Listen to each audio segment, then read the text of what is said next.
Buenos días a todos. Tenemos el grado de tener con nosotros como invitado a Andrés Navas, que va a hablar sobre escritura y divulgación matemática, tres experiencias personales.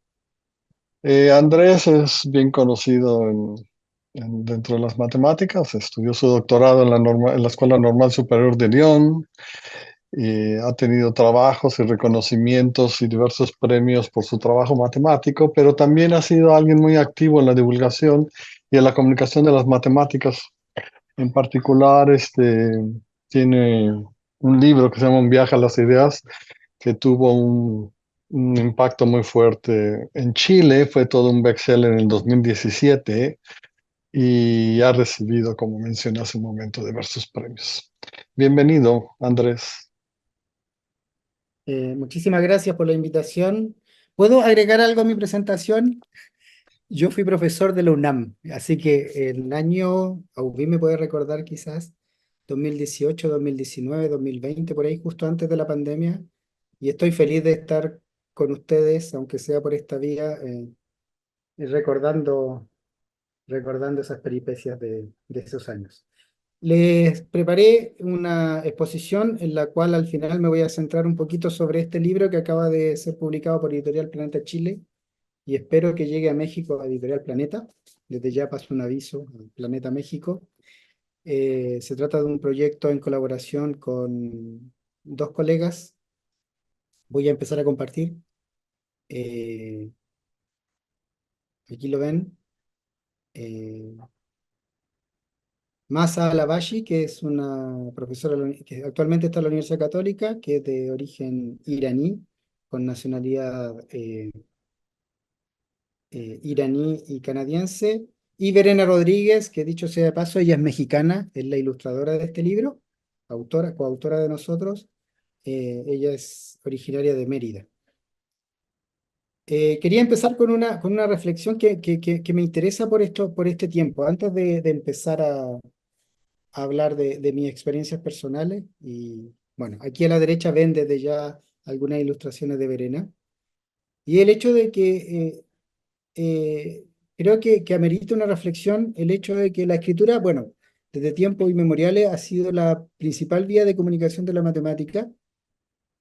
Los primeros registros de matemática a los que tenemos acceso son justamente los registros escritos de la forma en que se podía escribir en la época. Eh, En particular, aquí están bosquejados supuestamente cómo se hizo la piedra Plimpton 322, que tiene registros relacionados con el teorema de Pitágoras, y el famoso papiro de Ames. Entonces, desde un origen uno puede plantear si había un aspecto divulgativo de la matemática. Sin entrar en la discusión qué es exactamente la divulgación, la difusión, la promoción, la comunicación, etcétera. Por ejemplo, el papiro de Ames está pensado como un papiro para la enseñanza de la matemática y es sumamente interesante ir a mirar los problemas que están allí, particularmente los problemas de geometría. Nos encontramos con eso cuando estábamos investigando para hacer este libro sobre pi, porque ahí hay una estimación interesante del valor de pi. Pero creo que eso merece una cierta reflexión. Y voy a hilar rápidamente a lo mío en todo caso. Es que a lo largo de la historia la escritura y la matemática ha ido variando, y, y- pero hay una constante, que es que se escribe de acuerdo a quién va dirigido un libro. Y en las distintas etapas históricas hay verdaderas diferencias. Por ejemplo, si uno mira los elementos de Euclides, más que un texto académico propiamente tal, uno lo puede pensar como un texto divulgativo para la época, lo cual es muy diferente, por ejemplo, de un trabajo como el de Arquímedes, como por ejemplo su Tratado del Círculo, que trata sobre pi, que más bien tiene un esquema de lo que sería un paper actual. E incluso Arquímedes varía en su escritura. Uno no puede comparar el Tratado del Círculo con el Cortador de Arena, que de hecho escribió dirigido al rey de Siracusa, y es mucho más ameno de leer, mucho más accesible, y claramente tiene un interés más de vinculación con la sociedad de la época. Ujú. Y también grandes hitos de la matemática, grandes libros de la matemática, también estaban diseñados más bien con un fin divulgativo. Por ejemplo, el cálculo de los números indios de Al-Khwarizmi, que fue introducido por, por Fibonacci a Europa y así entra la notación decimal a Europa. Es más bien un texto divulgativo, un texto académico, es una pregunta que uno puede hacerse. Y por supuesto está este texto icónico, el Lilavati, del cual tomó el nombre del premio a la divulgación matemática, que ya es un texto más divulgativo, pero que eh, tiene una finalidad más pedagógica también. Se trata de un texto que, en el cual Bhaskara II, que es su autor, además de ser matemático, era poeta, y escribe en forma de versos una serie de problemas de aritmética supuestamente para su hija Lilavati, aunque entiendo que eso no está del todo claro. Entonces, al parecer estos problemas fundamentales, y me parecería interesante si tienen alguna referencia ustedes o alguna pista de estudio de lo importante que ha sido a lo largo de la historia, no solo qué escribir, sino que también para qué, para quién escribir, a quién dirigirnos. Ujú. Hay muchos libros que están diseñados de acuerdo a quién van dirigidos, si a un público amplio, a un público más especialista, a una autoridad. Por ejemplo, hay un libro precioso de Euler, dirigido a una princesa, no recuerdo el nombre, que trata sobre el problema de la forma de la luna al atardecer, por qué la luna se ve más grande al atardecer. Ujú. Esa es una constante, y por cierto, a lo largo de esta revisión histórica, uno puede decir que uno no puede dejar de mencionar que las políticas científicas, la política del momento, cómo estaba el mundo, etcétera, son totalmente determinantes. Y aquí voy a entrar de lleno al caso chileno. Eh, La divulgación en matemática en Chile es una actividad relativamente reciente, en parte porque la matemática en Chile es relativamente reciente. La comunidad matemática chilena es más joven que, por ejemplo, la comunidad mexicana, la comunidad brasileña y, por supuesto, que la comunidad argentina. Ujú.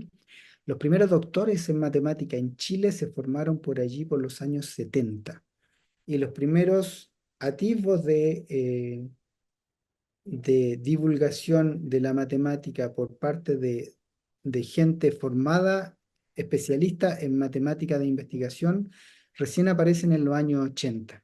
Ajá. Antes de eso, habían ciertas pinceladas de lo que uno podría llamar algo así como una divulgación. Está este libro del año 42, si no me equivoco, de Arturo Aldunate Phillips, Matemática y Poesía, que es un libro bastante interesante de alguien que era más bien escritor y no matemático, pero es un libro súper, súper interesante. Y de ahí nos saltamos hasta los años 60 por allí, 70. Y bueno, Mariela hacía referencia recién en nuestra conversación privada a Guacol de Antoine. Este es un libro que ella escribió junto a María Lara, por ahí por fines de los años 60, creo, que es cuando se aplica una reforma educacional en Chile y uno de los problemas que tenía es que los papás no estaban en capacidad de enseñarle a los hijos porque se estaban introduciendo nuevas matemáticas y por eso escribe este libro que es súper lindo, casi inencontrable hoy en día, que se llama Nuevas Matemáticas para los Padres. Ahora, dicho sea de paso, a mí me llama muchísimo la atención lo que era Chile culturalmente en la época con lo que hoy en día. Yo tengo una copia de este libro y este libro tenía varios miles de ejemplares en su cuarta o quinta edición. Esos números en Chile son solo para bestseller. En Chile se lee poco, se compra poco, y con decir que un libro que tiene un tiraje de más de 1000 ejemplares en primera edición es una apuesta de una editorial por hacer un libro de alta venta. Bueno, Chile es pequeño, pero más allá de eso, nuestros tirajes editoriales son bastante menores. En cambio, por ahí por los años 60 y años 70, hasta el año 73, hubo realmente un boom cultural en Chile y mucha producción de divulgación, entre ellos divulgación científica, que paró en los años 70 y que volvió a resurgir hacia los años 90. Y les voy a explicar cómo resurgió, porque esto es súper interesante. Y tiene que ver con la política, voy a insistir en eso. El CONICYT chileno, que es obviamente el análogo del CONACYT mexicano, existe desde los años 80 y se afianza en los años 90, empieza a operar de manera ya indiscutida y es la fuente principal de financiamiento para investigadores en matemáticas. En esa época existía un alto incentivo por producir artículos de investigación. Todo el incentivo estaba puesto allí. Es más, las universidades habían dejado de recibir mucho aporte del Estado y para las universidades era muy interesante publicar porque el gobierno le otorgaba financiamiento extra por cada artículo publicado. Eso gatilló en que la labor del investigador se concentrara en la producción de papers propiamente tales y que no hubiese absolutamente ningún incentivo, casi ningún incentivo a la divulgación científica durante 2 décadas, 3 décadas. Y por lo tanto, incluso en los años 90 y principios del siglo XXI, la divulgación científica en Chile era más bien menor. Paralelamente, o por lo menos por matemáticos investigadores, paralelamente se había creado dentro de CONICET una institución que era el Explora, pero tenía un corto alcance y nuevamente la gente que hacía investigación no se involucraba en estas tareas por las razones que ya dije.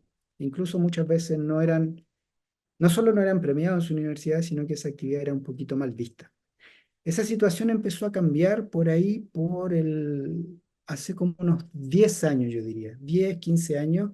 Hace 10 años uno ve un florecimiento de divulgación científica y de nuevo, todo eso viene uno lo puede mirar en dos direcciones. Uno puede decir, hay mucha gente que empezó a hacer este trabajo, pero yo lo prefiero verlo desde una perspectiva sistémica. Hubo incentivo, a veces no de las universidades, pero sí de parte del CONICYT chileno. Por ejemplo, se empezó a colocar parte de los fondos en proyectos de investigación para la divulgación. Y empezaron a florecer cosas, y empezaron a aparecer espacios, y empezaron a aparecer también eh, algo que no se había visto, que era que había mucho público para este tipo de cosas. Y voy rápidamente, ya que esta charla es sobre 3 experiencias personales. Fue así como yo el año 2014 escribí mi primera columna en el diario electrónico El Mostrador, que es el diario electrónico más leído en Chile y uno de los diarios más leídos en Chile. Creo que el tercero o cuarto más leído en Chile. Y les puedo contar la historia. Es una historia, yo encuentro simpática e interesante ser contada. Escribí un artículo sobre la medalla Fields. El año 2014 le dieron la medalla Fields a Artur Ávila, que acaba, hasta el día de hoy, el único latinoamericano que la ha ganado. Y resulta que nosotros teníamos un proyecto que se llama los proyectos Matam Sud, que son proyectos de colaboración entre países de Sudamérica con Francia. Y era un proyecto que en nombre era bastante potente, en cifra era bastante poco potente, pero en nombre les puedo decir, por ejemplo, que el director del equipo francés era Jean-Christophe Biocos, medallista Field del año 94, ¿cierto? Desde Brasil estaba Marcelo Viana, desde Uruguay estaba la Universidad de la República con Marc Arián, y a mí me tocaba ser el director del equipo chileno, y Arturo Ávila figuraba en ese proyecto.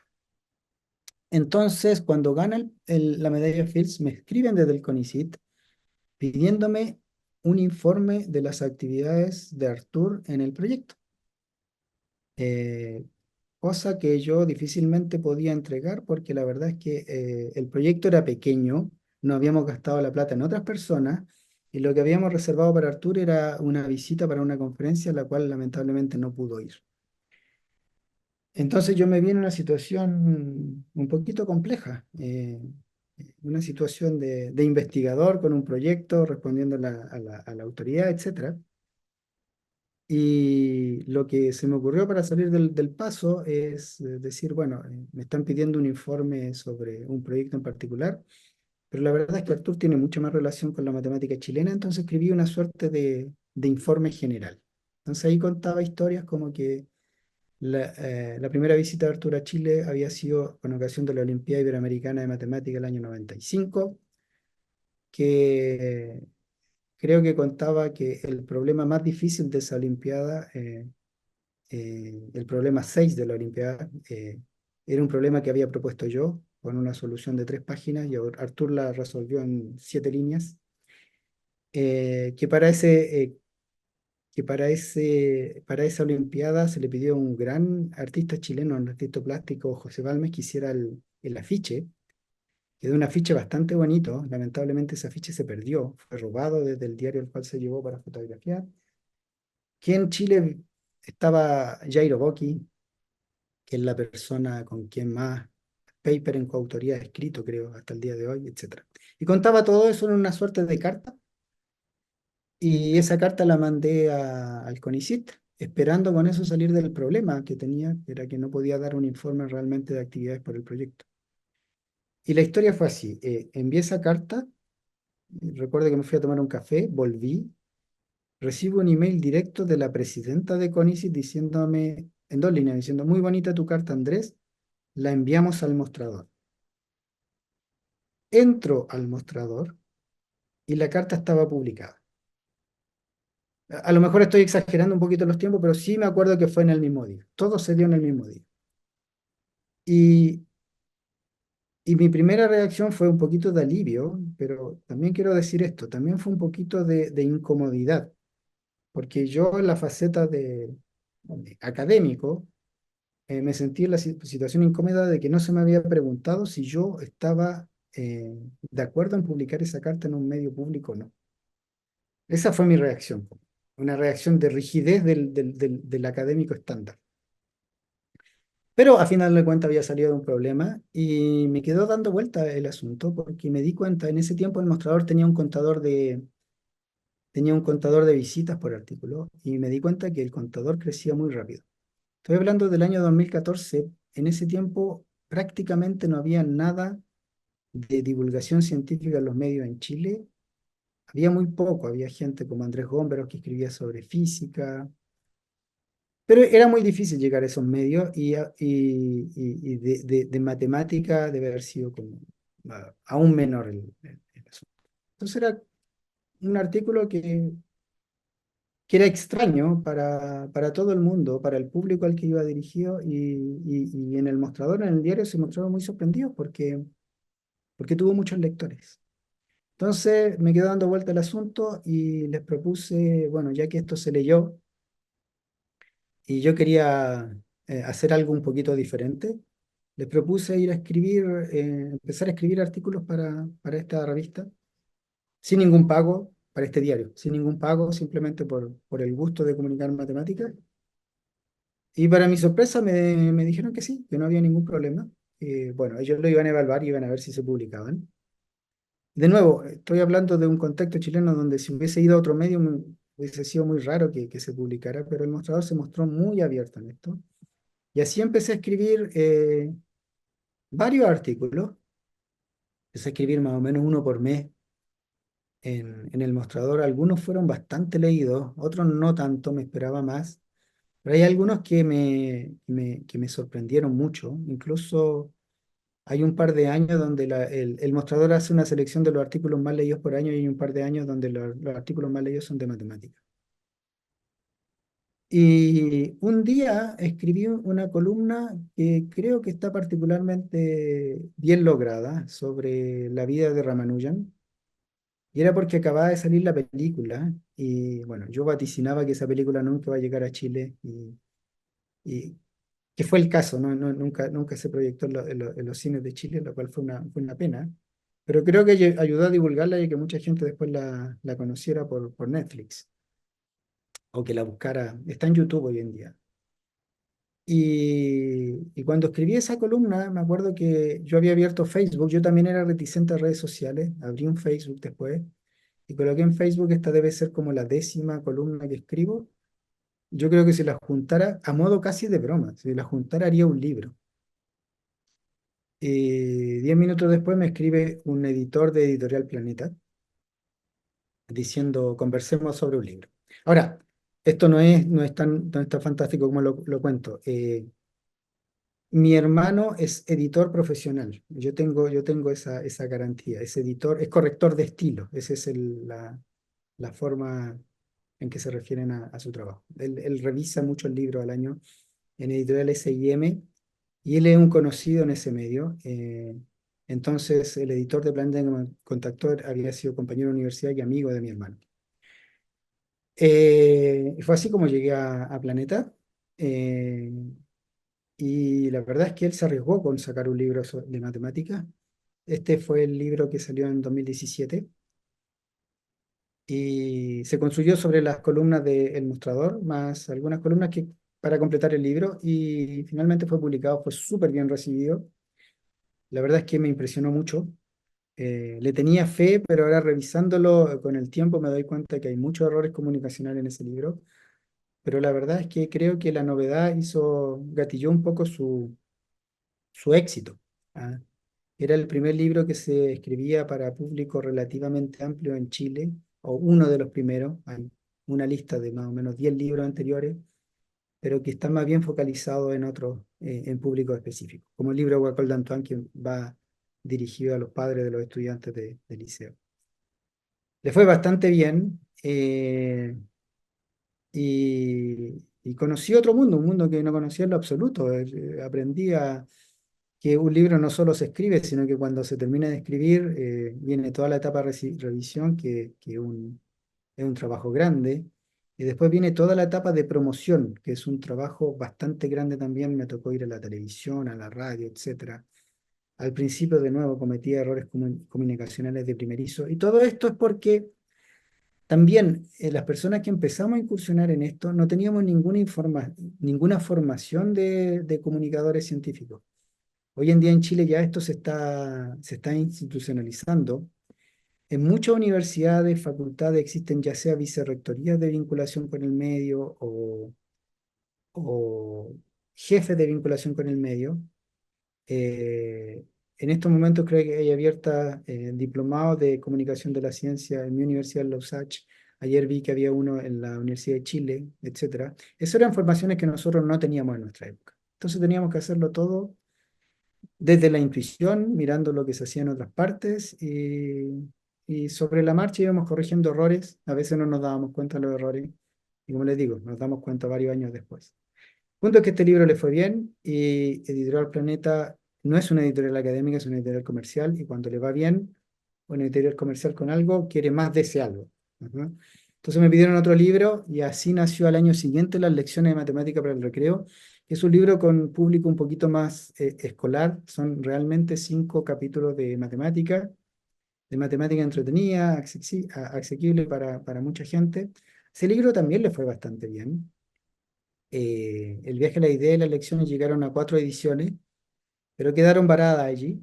Pero aún así, y esto me lo decían desde la editorial, les sorprendía que un libro de matemáticas, donde hay fórmulas, hay ecuaciones, hay ejercicios, tuviera tanto tiraje en una editorial comercial. Eso fue el 2018 y lo que les vengo a mostrar ahora, o que les voy a mostrar en los últimos minutos, es este nuevo libro con, como decía, con Massa y Verena, la autobiografía infinita de Pi, pero pasaron muchos años entre eso. Ujú. Entonces les voy a contar qué pasó entre medio. Bueno, como les decía, entré a Facebook y, y la convertí en mi red social de comunicación de la matemática. Si bien Facebook no es tan popular en Chile como Instagram, a mí me cuesta interactuar con Instagram porque hay que hacer muchas cosas con el teléfono. Yo con el teléfono no me manejo, creo que Instagram quita mucho más tiempo a uno que Facebook. Lo que he visto en Facebook sí es que eh, en México es muy popular y de hecho este sitio de Facebook que ya va a llegar prontamente a los 40.000 seguidores es más seguido en Ciudad de México que en Santiago de Chile. Son las dos ciudades en que más se sigue. El país en que más se sigue, de hecho, es México. Pero ustedes allá en México tienen una experiencia y a mí me impresiona cuando veo el nivel de repercusiones que tienen sus publicaciones de la UNAM, de matemáticos, etcétera, y varios otros blogs que están basados en México que es súper interesante. En Chile no es tan popular esta red. Quizás me profesionalice hacia Instagram en el futuro, pero para eso necesitaría alguien que me apoyara porque la verdad es que quita bastante tiempo. Aún así, creo que las redes sociales dan otra plataforma para comunicación escrita de la ciencia no hay que despreciar. Y eso ustedes lo tienen súper claro, lo he visto. Cuando una entrada en Facebook está bien escrita, bien dirigida, con un texto breve, conciso, pero que te comunica algo, puede tener un impacto notable. ¿Ah? Estamos hablando de que un libro lo pueden leer con suerte 10.000 personas y hay entradas de Facebook que rápidamente leen 1000, 2000, 3000 personas y llegan a veces a 20.000, 30.000 personas. Entonces, no deja de ser menor eso. Y otra cosa que es importante a tener en cuenta es que los libros hay que adquirirlos, si bien algunos a veces uno los puede encontrar por ahí dando vueltas en la red, hay que pagarlos, en cambio las redes están disponibles por ahí gratuitamente. Yo a través de Facebook converso mucho con la gente, converso mucho por interno, me preguntan cosas sobre las publicaciones, etcétera, y la verdad es que me gusta interactuar allí. Y también sirven de plataforma de promoción para los mismos libros y otras actividades de matemática en Chile. Y esta otra página que es Paisajes Matemáticos, con la cual empecé a colaborar desde el año 2018. Fue por eso que yo paré la producción de libros, porque la verdad es que me interesó más esto. Paisajes Matemáticos es una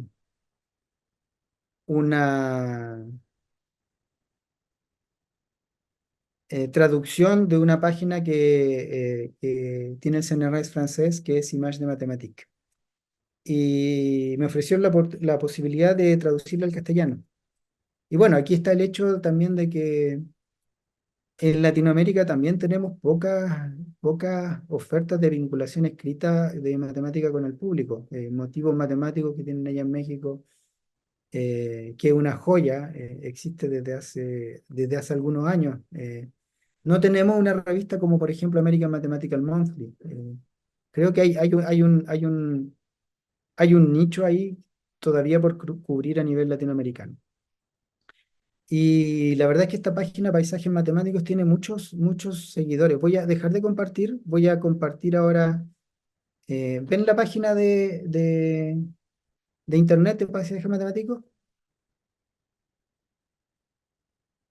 ¿Alguien me dice? Sí, Sí, está perfecto. Mira, esto es, yo me encargo de la manutención, a veces de la traducción de algunos artículos. La verdad es que aquí hay mucha gente que colabora de manera en off. Claro, toda traducción es, eh, se indica el nombre de la persona que lo tradujo. En algún momento tuvimos recursos para pagarle a alguien que tradujo alrededor de 400 artículos, pero aún así hay que revisar todas las traducciones. Eh, y me encargo de validar una a una las traducciones. Me quita tiempo, pero debo decir que me encanta este trabajo porque la verdad es que leyendo estos artículos yo aprendo mucho de matemática, de cómo se ve en otros lugares, etcétera. Esta fue una traducción de un artículo sobre el número pi que hice rápidamente con ocasión del día de pi.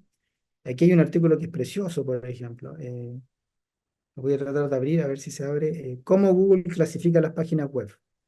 Es un artículo un poquito más técnico porque hace referencia directa a un problema de álgebra lineal que tiene relación con el ranking que establece Google en la página web, pero la verdad es que es un documento maravilloso. ¿Ah? Ahí está explicado rápidamente, estoy bajando, aquí empieza la parte técnica del artículo y bueno, se aplica el algoritmo que usa Google a grandes rasgos para hacer una clasificación de páginas web que son esencialmente un grafo, ¿cierto?, de cosas. La verdad es que la página ha sido bastante seguida. Hoy en día, Image de Mathématiques tiene un problema en su sede en Francia. Están cambiando de plataforma a una plataforma un poco menos interactiva que me gusta menos. Y vamos a tratar de guardar la plataforma de Paisajes Matemáticos original. Paisajes Matemáticos debe registrar hasta la fecha yo calculo alrededor de 500.000 visitas, lo cual no es menor si uno considera sobre todas las cosas que varios de estos artículos son más bien avanzados, bastante técnicos. Ujú. Les voy a mostrar uno que a mí particularmente me agrada como ejemplo de la repercusión que puede tener esto. Este es un artículo que salió el 30 de marzo del 2020, cuando estaba empezando la epidemia, la pandemia. Creo que está un poquito antes. Y bueno, estas son las cosas que a veces yo hago contra reloj, porque apenas salió en francés, yo lo traduje, aquí pueden ver mi nombre como traductor, yo lo traduje al castellano porque es súper interesante. Explica cómo se modela matemáticamente una, una epidemia, el modelo SIR. En fin, aquí hay cosas súper interactivas, por ejemplo, como haciendo cambios de parámetros, yo puedo eh, modelar mi propia epidemia, una modelación interactiva. Aquí voy a hacer un cambio de parámetros, aquí son curvas. Modelos SIR son las curvas de infectados, recuperados y sanos. Y si yo muevo ciertos parámetros que tienen relación con la interacción social, bueno, las curvas cambian, hay más infectados o menos infectados. ¿Ok? Este es un artículo que a mí me gusta llamarlo más bien de comunicación matemática, porque no solo es útil para el público en general, de hecho creo que hay público en general que después cuando empieza la ecuación se puede perder, pero es relevante incluso dentro de nuestra propia comunidad. Nosotros como matemáticos, si estamos alejados de estos temas, ¿no? Como yo lo estaba hasta la pandemia, podemos rápidamente vincularnos con un tema así gracias a un artículo bien escrito, a un artículo que va rápidamente al meollo de una teoría y no necesitamos ir a escarbar en un texto académico de 500 páginas sobre modelación de enfermedades. Eso me, me agrada mucho de esta forma de trabajar de paisajes matemáticos. Voy a volver a mi presentación. Para eso tengo que volver a compartir. Vamos de nuevo. Y entonces, además de eso, trabajar sobre todo para, creo que ahí se está compartiendo de nuevo, ¿cierto? La presentación. Trabajar sobre todo para paisajes matemáticos me dio nuevas pistas. No se ve nada. Ya. ¿No se ve nada todavía? Ahora, Aparece. Ya se ve. ahí se ve, sí, se demoró un poquito. Eh, Me dio nuevas pistas para... Porque lo interesante que tiene Paisaje Matemático es que tiene registro de visitantes, registro de visita y también la gente puede interactuar allí, aunque cada vez menos gente interactúa. Y los registros de visita me indican la popularidad de los artículos y me dan pistas de qué hace un artículo más popular que otro. ¿Ah?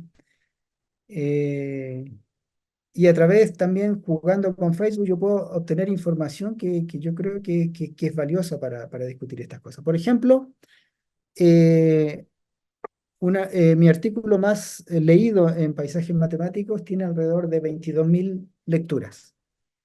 Y la verdad es que me sorprendió. Y en un momento empezó a ser muy leído. Y yo a través de Facebook le pregunté a la gente, miren, tengo este artículo, si alguien de mis lectores del sitio de Facebook lo ha leído, ¿me puede explicar por qué lo lee? Y me respondieron varios profesores, me dijeron porque me sirve en clase, es algo aterrizado. Y, y ahí entendí algo que creo que no había visto antes en este aspecto. Lo queramos o no, la principal fuente de entrada de la matemática a los estudiantes es la clase de matemática. Digo lo queramos o no porque muchas veces no nos gusta cómo está configurada la clase de matemática. Pero yo soy, de mi experiencia, yo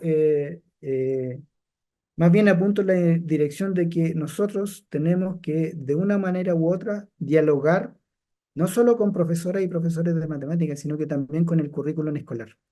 Tratar de hacer cosas que no se distancian mucho del currículum escolar, que les sean útiles a profesores y profesoras en clase, porque así podemos permear este medio, que no es desde la divulgación en lo alto, no es un poco, un poco ajeno a este mundo. Así que, eh, de alguna manera, he incorporado esa premisa a mis actividades, no solo con estas acciones, sino con varias otras. Eh, Tenemos que buscar dialogar y entrar como sea en la sala de clases. Y este libro, al cual me voy a referir de aquí al final, hace en parte eso. Es un libro sobre Pi. La primera autobiografía de Pi. Se llama Pi, una autobiografía infinita. Acaba de salir el 1 de marzo por Editorial Planeta. La fecha fue escogida estratégicamente para que el lanzamiento fuera el 14 de marzo. Primer lanzamiento, vamos a hacer el segundo lanzamiento el 22 de julio. porque, y yo insisto en esto, para mí el verdadero día de Pi no es el 3/14, sino que el 22/7, honrando a Arquímedes, eh, considerando también que 3/14, 14/13 es un poquito artificial en castellano, y porque 22/7 es una aproximación mucho más bonita de pi. 22 séptimos no hace referencia necesariamente a la notación decimal, la aproxima por una fracción y de hecho es más precisa. Y hace referencia a la historia de pi y al primer gran héroe de esta historia que es Arquímedes. Como decía, este es un libro en conjunto con Masa Lavalle y Verena Rodríguez.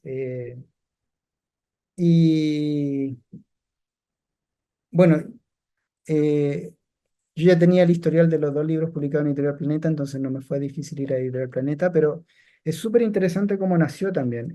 Un día me pidieron desde la USACH hacer una charla pública.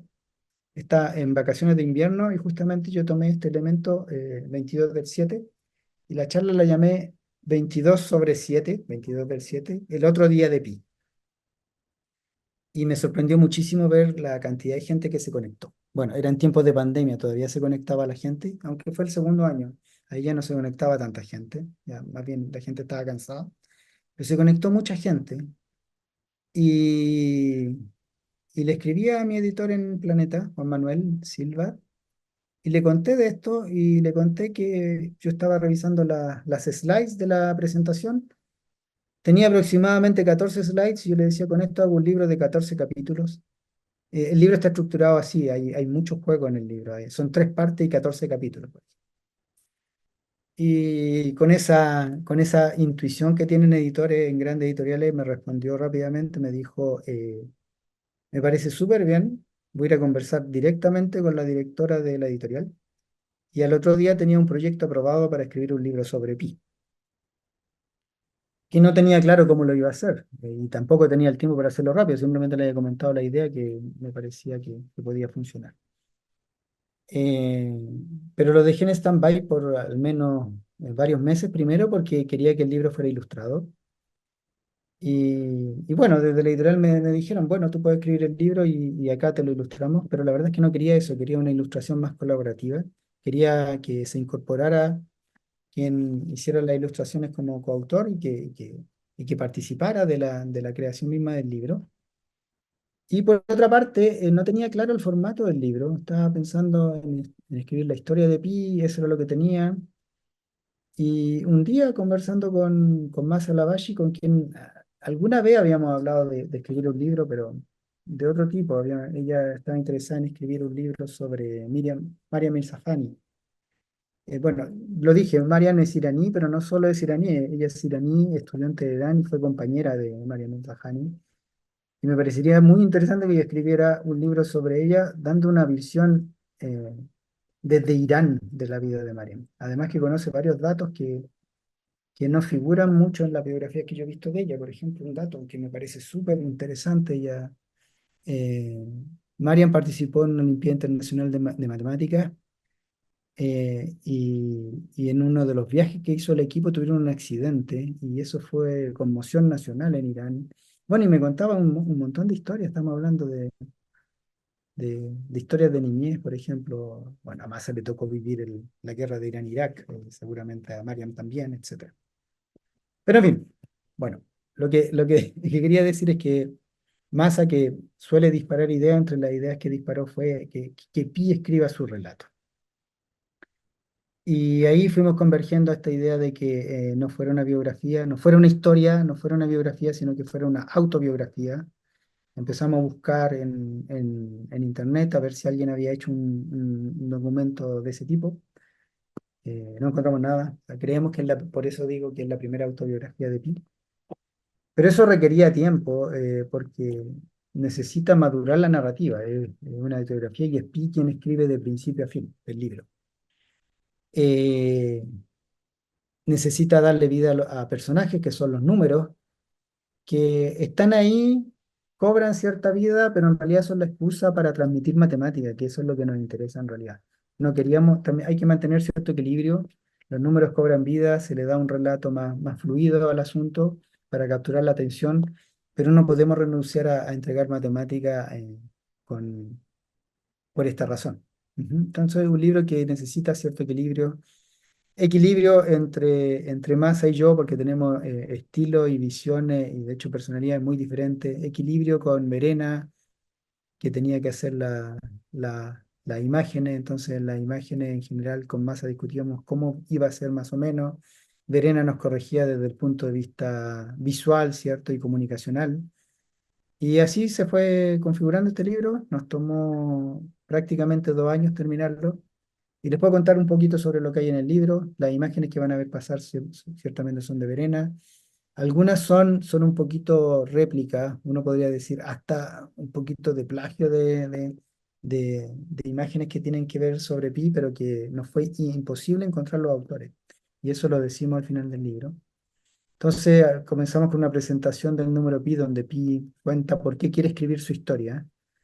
Eh, la quiere escribir por 2 razones. Primero, porque eh, quiere ser mejor recibido, quiere ser más querido, porque sabe que la matemática e incluso él pueden ser no queridos por los escolares, por los estudiantes. Y lo otro es porque plantea desde el inicio que quiere que le ayude a que respondan un problema fundamental. Entonces, toda la matemática está encaminada allí a plantear un problema en abierto que existe sobre los dígitos de pi.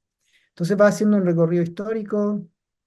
Aquí pasa por la, por la historia de Arquímedes, ¿cierto? Que fue la primera persona que hizo demostraciones fidedignas sobre pi, en particular esta estimativa que maravillosa que es pi está muy cerca de 22 séptimo y por eso toma el valor 22 séptimo. Hizo esta demostración magnífica de la fórmula del círculo, etcétera. Y ahí está la imagen, ¿cierto?, de Arquímedes, según cuenta la historia, que le cortaron la cabeza mientras estaban resolviendo un problema de círculos, cuando los romanos lograron finalmente entrar a Siracusa, que creo que es una imagen muy bien lograda por Verena. A mí me encanta esta imagen. Luego sigue haciendo un recorrido histórico. Es bastante cultural el libro porque trata de salir un poco de la visión súper occidental que tenemos de la historia de la matemática. Entonces va a recorrer muchos lugares. Los números van recorriendo el mundo a veces, en muchos pasajes, por lo menos en los pasajes finales del libro. Antes, en la antigüedad, más bien Pi se acuerda de sus héroes, a que le llama, a todas las personas que iba haciendo descubrimientos sobre Pi. Y aquí está una línea de tiempo, por ejemplo, con algunas imágenes, reproducciones de cómo debían haberse visto algunos de estos héroes, ¿cierto? Dos matemáticos de la China, Liu Yi, Su Chomsky, Aryabhata, Al-Kashi y Rudolf von Euler. Y queríamos rescatar justamente eso. Aquí en esta línea de tiempo falta Madhava, porque esta es una línea de tiempo que tiene que ver con quienes calcularan pi con el método de Arquímedes, y Madhava, que es un gran matemático hindú que calculaba pi con series trigonométricas, series infinitas. Él descubrió mucho antes de la invención del cálculo, lo hizo más bien con métodos asociados al análisis. Después, no sé, el recorrido histórico. Aquí está la historia de la irracionalidad de Pi, de la trascendencia de Pi, etcétera. Y nuevamente, las imágenes están pensadas para que se transmita algo. Por ejemplo, allí Pi se escabulle en una biblioteca. Los números no se relacionan con los humanos, como que viven en un universo paralelo, siempre un poquito escondidos de lo humano, pero se escabullen en las bibliotecas y todo porque quieren ir a descubrir cosas de sí mismos. Y aquí Pi se mete en una biblioteca para ir a ver el trabajo de Lambert, que acababa de demostrar que Pi era irracional, y ahí va contando, en lugar de explicar directamente la matemática, que a veces no se puede, hay que abandonar eso. Eso es súper importante en la escritura y creo que tiene que ver con los problemas con los errores que yo detectaba en mi primer libro. A veces uno quiere contar demasiado y hay que abandonar eso, hay que dejarlo hasta cierto nivel y confiar en que el libro va a despertar el interés de la lectora o del lector, quien va a ir a hurgar más información si realmente le interesa. Ujú. Entonces aquí Pi no va a hablar de la demostración de Lambert, va a decir simplemente que la demostración le pareció difícil para la matemática que él dominaba, que, que se empezó a estudiar nuevas teorías para tratar de entenderla, etcétera, y que lo mismo le pasó con von Lindemann. Y estos son, en parte, la historia moderna de Pi. Este es un capítulo que me gusta mucho, tiene que ver con las series trigonométricas, las series actuales, ¿cierto? Que vienen más bien de teoría de números, con las cuales se calcula pi. la presencia de Ramanujan en la historia, imaginó algunas series con las cuales actualmente se calcula pi o con variaciones de ellas se calcula pi. Y de nuevo, la imagen va acompañando el relato. Aquí puedo contar, puedo hacer un pequeño spoiler. Lo que pasa es que a principios del siglo XX, en el relato, varios numeritos deciden hacer un viaje a la India, el 34, el 0 y pi. Se ponen de acuerdo y parten a la India y creamos un viaje allí. ¿Por qué el 34, el 0 y pi? Bueno, pi porque quería ir a conocer la tierra de Madhava y además quería ir a perfeccionarse en yoga, porque el pi hace yoga en el libro. El 0 porque quería conocer la India. En la India, uno de los lugares donde nació el 0. Y el 34, bueno, ahí yo mezclé otra historia que me parece muy bonita. Seguramente Aubin se acordará de esto. 34 está ligado a un cuadrado mágico maravilloso que está en una ciudad de la India que es Karuyaro. Entonces ahí los tres se convencen, tenían razones para ir a la India y por, por casualidad se encuentran con hacen una parada en Herode, que era la ciudad de Ramanujan, y se encuentran con este joven ahí haciendo fórmulas en la Tierra. Y después se cuenta la historia de Ramanujan rápidamente a partir de eso. De nuevo, la narración es tal que uno no puede contar las historias completas, sino que cuenta pinceladas de la historia, porque además quien la está narrando es Pi. Ujú. Pero bueno, después les puedo contar el 34, 0 y Pi se embarcan, se meten en el mismo barco con el que va Ramanujan a Cambridge y lo siguen mientras está con Hardy. Pero el relato se para ahí. Ahí viene la parte donde hay que meter un poquito de matemática y explican por qué estas series son tan poderosas para calcular pi, y el relato termina justamente con que con esas series, ¿cierto? Emma Aruca Iwao tiene el récord actual del cálculo de dígitos de pi con varios billones de dígitos. Y eso se calcula no con esta serie, esa es la serie Ramanujan, sino con una variación de la serie Ramanujan, que es la serie de los hermanos Chudnovsky. Pero se cuenta hasta el final la historia, pasando desde este viaje a la India hasta esta era ultra computacional de Pi. Y al final, el último capítulo, justamente lo que queríamos transmitir era, no, este es el penúltimo capítulo.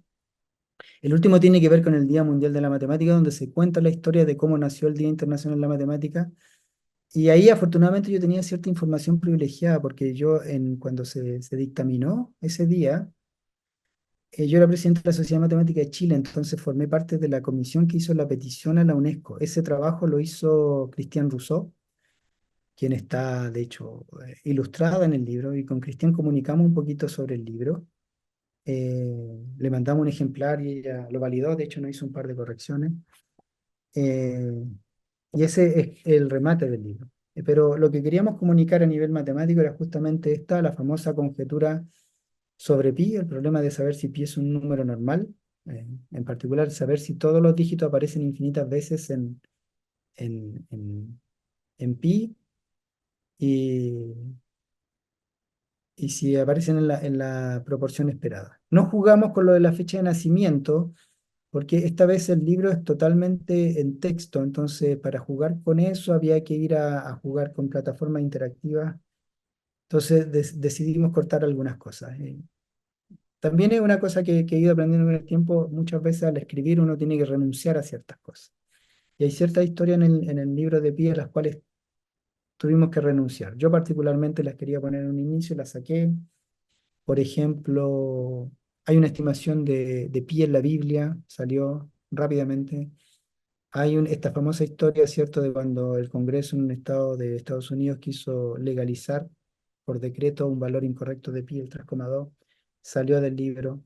Quería hablar de la fracción continua asociada a pi y explicar que la notación decimal no es la más natural y que la notación, en cierto sentido, en cierto sentido matemático, la notación más natural de los números, la fracción continua, salió. Encontramos que al final que era muy complejo para el nivel del libro, lo iba a elevar mucho, y tenemos proyectos de hecho de escribir la autobiografía de Phi y de E en el futuro, y creemos que en una autobiografía de Phi entra de manera mucho más natural que con Pi. Entonces hicimos esa renuncia y esto fue el hito final.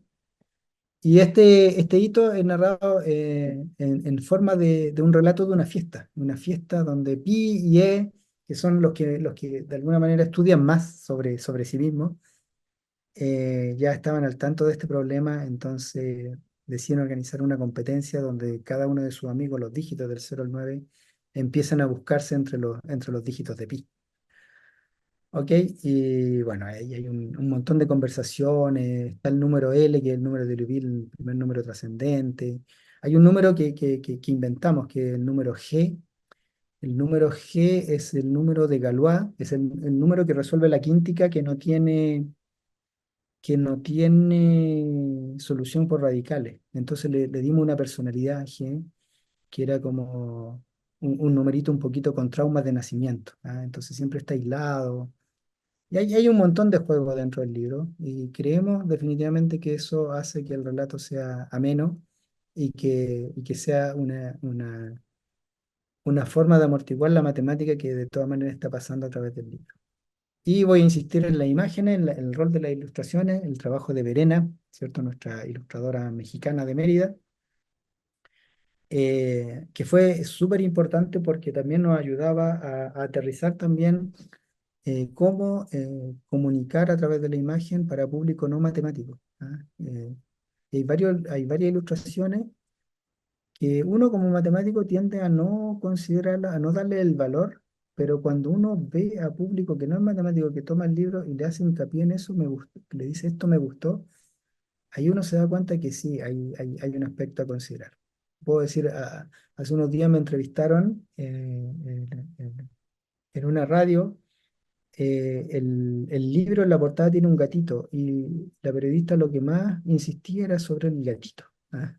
Y le había parecido muy bonito y que además que a través del gatito se comunicaba algo matemático que tiene relación con la desigualdad isoperimétrica y una frase famosa de Polio que decía que los gatitos sabían resolver ese tipo de problemas porque si se enrollan en la noche es porque saben que eh, la forma circular es la mejor forma para preservar el calor. ¿Mm? Me insistió mucho en eso. Bueno, esta imagen, que es súper mexicana, se nos ocurrió para cerrar el libro, porque había que hablar de los billones de dígitos de pi que han sido calculados, pero si uno va a la referencia, cambia la cifra porque el billón en castellano y el billón en inglés son diferentes, ¿cierto? Uno es 1.000 millones y el otro es 1 millón de millones, entonces, y queríamos explicar eso. Y lo terminamos explicando con una imagen de decía, bueno, si saliera 1 billón de mariposas monarcas volando, que es una exageración, porque entiendo que las mariposas monarcas de hecho están en vías de extinción, pero si salieran volando desde México, al momento de cruzar la frontera con Estados Unidos, ya no sería 1 billón, sino 1 trillón. Y esa fue una imagen para de alguna manera, transmitir esta diferencia con una ilustración que a mí particularmente me parece bonita, y también me evoca, como decía al principio, ese viaje precioso que hice una vez con algunos colegas allá en México, particularmente hice 2 viajes al Santuario de las Mariposas ahí cerca de Zitácuaro, entonces me traía muy, muy bonitos recuerdos. Fue un viaje que hicimos con Julie Leroy y con Adolfo Guillot una vez, y después con colegas de Chile que fuimos, de nuevo y con mi hijo. Entonces, insisto, la parte gráfica también es importante en el libro. Y eso era lo que les tenía preparado, así que muchísimas gracias. Creo que puedo dejar de compartir a ver si hay preguntas o podemos seguir interactuando en off, como ustedes prefieran.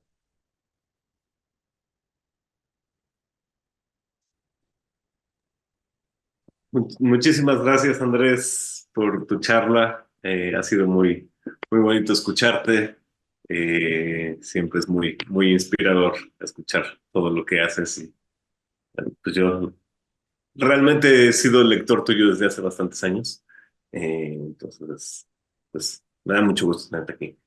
Tienes, no, por el momento, bueno, preguntan cuál es que se puede recordar el nombre del libro. Me imagino que es el de Pi, una autobiografía infinita, porque es apenas en los últimos minutos. Tienes, bueno, pero igual nos puedes recordar quizás los títulos de los títulos anteriores. Se llama Un viaje a las ideas y lecciones de matemáticas para el recreo.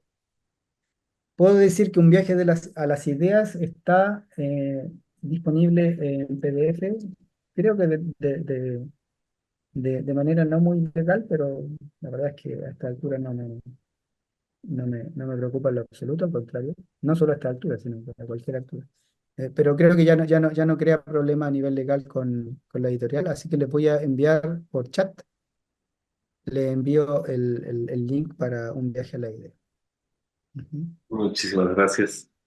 Hay un sitio en Chile que se llama Libros Maravillosos. Yo creo que es ilegal, está lleno de libros pirateados que son verdaderas joyas. En particular están los libros de la editorial Mir, que para nosotros son verdaderas joyas. Eh, Quizás esta historia la podría incluir. Los libros de la editorial Mir fueron confiscados durante dictadura. ¿Ah? Y muchos de ellos fueron quemados en la famosa jornada de quema de libros que hubo en dictadura en Chile. Y es porque lamentablemente Mir, bueno, Mir en ruso, el nombre de la editorial significa paz, mundo, es como una mezcla de ambas palabras. Pero Mir en Chile era el movimiento de izquierda revolucionario. Entonces, cualquier cosa que dijera Mir era rápidamente confiscado y sin preguntar mucho de qué se trata. Además, era una editorial rusa, entonces no podía hacer nada más izquierdista que eso. Entonces, los libros de Editorial Mir desaparecieron. Yo cuando estaba en México me veía los libros de Editorial Mir por todas partes y para mí son una joya. En Chile son inencontrables. En este sitio, Libros Maravillosos están casi todos escaneados y hay muchísimos libros escaneados, a tal punto que yo personalmente considero que si un libro de uno está escaneado allí, es casi un honor. Ah, el sitio se llama Libros Maravillosos, entonces, es así. ¿Tienes noticias si llegarán los libros físicos aquí a México? Yo espero que sí. Lo que pasa es que uno de los problemas con las editoriales comerciales como Planeta tiene sus pros y sus contras. El pro es que el libro lo sacan a precio razonable y que hacen muy buena difusión. Los contras es que Editorial Planeta no es una Editorial Planeta como yo había pensado al inicio. Existe Planeta México, Planeta España, Planeta Chile, etcétera. Y ahí hay que esperar que dialoguen entre ellos. Yo he conversado muchísimo porque en mi Facebook, como decía que es muy seguido desde México, mucha gente me lo ha pedido, pero veremos, esperemos. O sea, mi sueño, bueno, y con Massa y sobre todo con Verena, que es mexicana, es ver sus libros en librería en México. ¿Ah? Quién sabe para el próximo día de Pi. Nos encantaría, o sea, todo nuestro esfuerzo está puesto allí. Lo que logramos hacer esta vez fue guardar los derechos de autor para las traducciones. No en castellano, eso Planeta no se lo permite a nadie, pero sí para las traducciones. Y en estos momentos ya inicié los trámites para traducirlo al francés. Bueno, tienes también saludos desde el sur de Chile, felicitaciones desde Guadalajara y no sé si alguien tenga algunas preguntas aquí dentro de la reunión de Zoom. Pues cerramos la transmisión.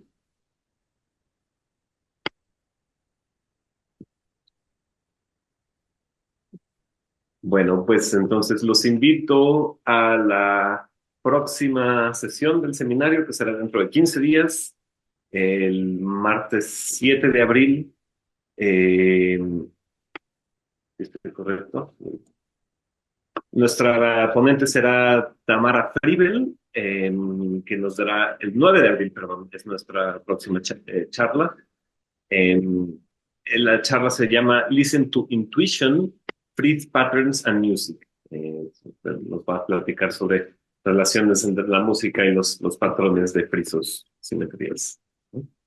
Eh, y eso será, Tamara Freibel es música académica australiana, radicada en Austria, y estará a cargo de la próxima charla el 9 de abril. Entonces, pues nos despedimos de Facebook. Muchas gracias por acompañarnos y nos vemos la próxima.